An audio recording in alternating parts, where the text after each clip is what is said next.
السلام علیکم ورحمۃ اللہ وبرکاتہ۔ خلفائے راشدین کا پہلا حصہ، خلیفہ راشد سیدنا ابو بکر صدیق رضی اللہ عنہ۔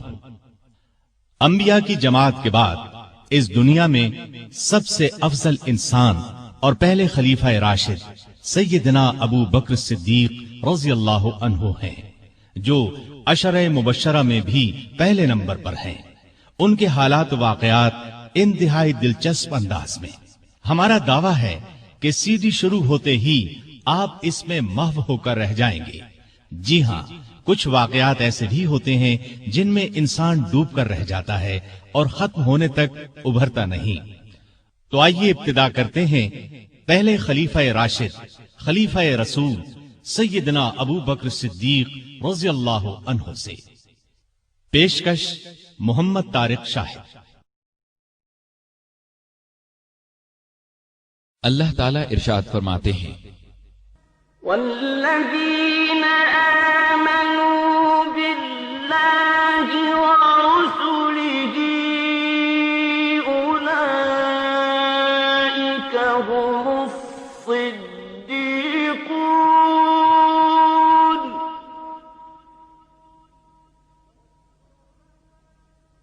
والشہداء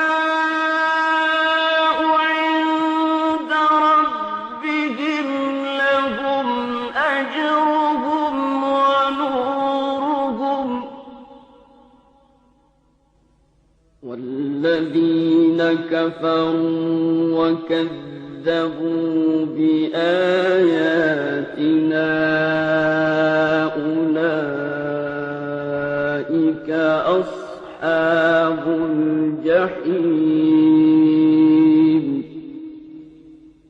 وہ لوگ جو اللہ اور اس کے رسولوں پر ایمان لائے ہیں، یہی تو وہ ہیں جو ان کے پروردگار کے نزدیک صدیق اور شہید ہیں۔ ان کے لیے اجر اور نور ہے، اور جو لوگ کفر کرتے ہیں اور ہماری آیتوں کو جھٹلاتے ہیں وہ جہنمی ہیں۔ ارشاد نبوی ہے، ابو بکر کے مال نے جتنا مجھے فائدہ دیا اتنا کسی اور کے مال نے نہیں دیا۔ جماعت اصحاب روشن ستارے ہیں۔ آسمان پر موجود ستاروں کی روشنی کم و بیش ہے۔ یہی مثال صحابہ کرام رضی اللہ عنہم کی ہے، لیکن ہیں سبھی روشن۔ ان میں سب سے نمایاں، سب سے روشن اور سب سے تابناک بہرحال پہلے چار صحابہ ہی ہیں۔ یہی پہلے چار صحابہ خلفائے راشدین ہیں۔ عشرہ مبشرہ میں بھی سب سے پہلے انہی کا نام ہے۔ دنیا میں بہت سے لوگوں کو عجیب و غریب خصوصیات نصیب ہوئیں۔ آدم علیہ السلام سب سے پہلے انسان ہوئے۔ اللہ تعالیٰ نے انہیں ماں باپ کے بغیر پیدا فرمایا۔ عیسیٰ علیہ السلام بن باپ کے پیدا ہوئے۔ نوح علیہ السلام کو 950 سال کے قریب زندگی ملی۔ ابراہیم علیہ السلام کو آگ میں ڈالا گیا، آگ انہیں جلا نہ سکی۔ اسماعیل علیہ السلام کے گلے پر چھری چلائی گئی، گلا نہ کٹا۔ یونس علیہ السلام کو مچھلی نے زندہ نگلا، پھر مچھلی کے پیٹ سے زندہ نکل آئے۔ موسیٰ علیہ السلام سے کوہ طور پر اللہ تعالیٰ نے کلام فرمایا۔ نبی کریم صلی اللہ علیہ وسلم کی تو ہر بات ہی عرفہ و اعلیٰ ہے۔ آسمانوں کی سیر کی، ختم نبوت کا تاج آپ کو پہنایا گیا۔ آپ کی امت کو یہ امتیاز بخشا گیا کہ آخری امت قرار پائی۔ اس آخری امت میں بھی بہت سے افراد انوکھی خصوصیات والے قرار پائے۔ ان میں سب سے بلند درجہ ابو بکر صدیق رضی اللہ عنہ کا ہے۔ ان کی شان میں اللہ تعالیٰ نے یہ آیت نازل فرمائی، اگر تم ان کی مدد نہ کرو تو اللہ ہی نے ان کی مدد کی اس وقت جب اسے کافروں نے دیس سے نکال دیا تھا، دو میں سے دوسرا جبکہ وہ دونوں غار میں تھے۔ جب یہ اپنے ساتھی سے کہہ رہے تھے کہ غم نہ کر، اللہ ہمارے ساتھ ہے، پس جناب باری نے اپنی طرف سے تسکین اس پر نازل فرما کر ان لشکروں سے اس کی مدد کی جنہیں تم نے دیکھا ہی نہیں۔ اس نے کافروں کی بات پست کر دی، اور بلند و عزیز تو اللہ کا کلمہ ہی ہے۔ اللہ غالب ہے، حکمت والا ہے۔ ترمذی کی ایک روایت کے الفاظ یہ ہیں، ابو ہریرہ رضی اللہ عنہ سے روایت ہے، رسول اللہ صلی اللہ علیہ وسلم نے فرمایا،